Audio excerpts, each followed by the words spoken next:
Okay, so if the whole point of the magnetosphere is to deflect the sun's energy, then what would happen if we didn't have a magnetosphere? Just go right through us. It would go right through us, right? Including gamma rays, right? Now, we're talking about why gamma rays are so bad. Okay, a gamma ray has such a short wavelength that it's able to get into very small places. So, think about literally being exposed to gamma radiation. What's really happening is that gamma ray, like an X-ray, is able to go through your skin. But it's so small that it not only just goes through your skin, it's actually smaller than your cell that makes up your skin. So it's able to actually get into the cell itself. But it's still smaller yet. It's not only able to do that, but it's able to get into the organelles that house your DNA.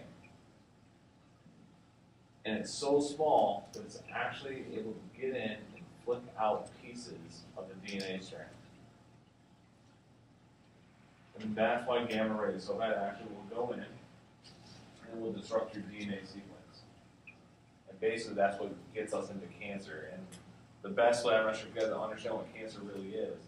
In most cases, the cancer is a situation where a cell has a messed up DNA chain where the signal to tell it to stop reproducing no longer exists in the DNA strand. And so the cells just keep reproducing themselves over and over and over and over. And that's what creates the tumor. And so with that in mind, I mean, this is where gamma rays really come into play with basically creating cancer. Is they go in and they flick out those pieces of your DNA. So it's really nasty stuff. So I mean, that in itself helps answer this question here. You know, what would happen if we didn't have that?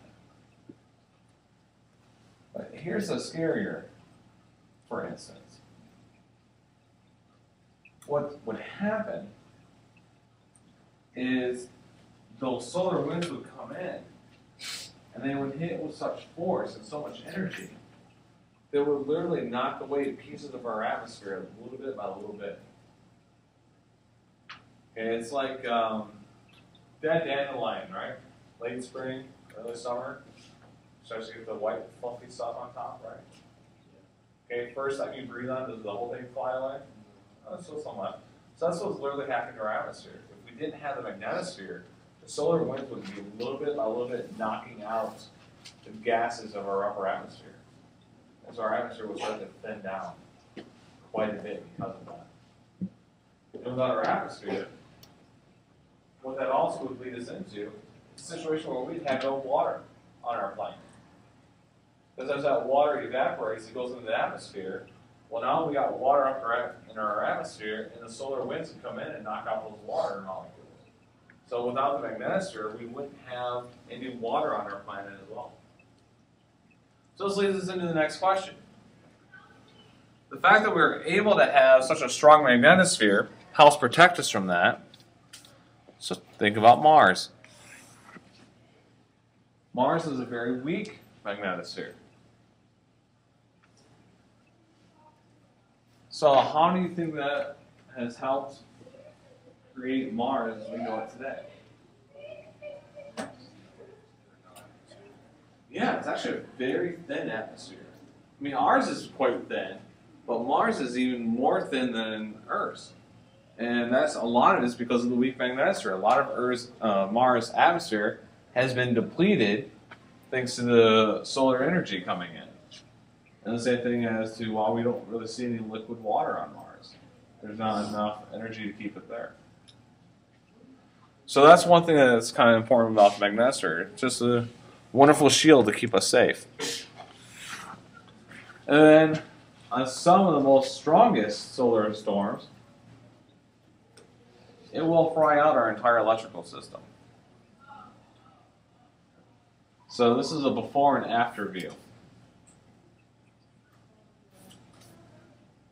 So there's just something to think about solar storms. And when they, just kind of warn you guys about those, you hear them like, yeah, by the way, there's one coming up. And they're like, be ready to lose your cell phone connection or your television connection. And that's just because that will happen.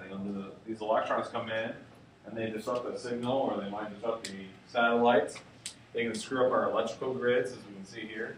So a lot of danger associated with the magnetosphere and solar storms. So. All right, well that's all I have for us. A lot of pictures, a lot of talking.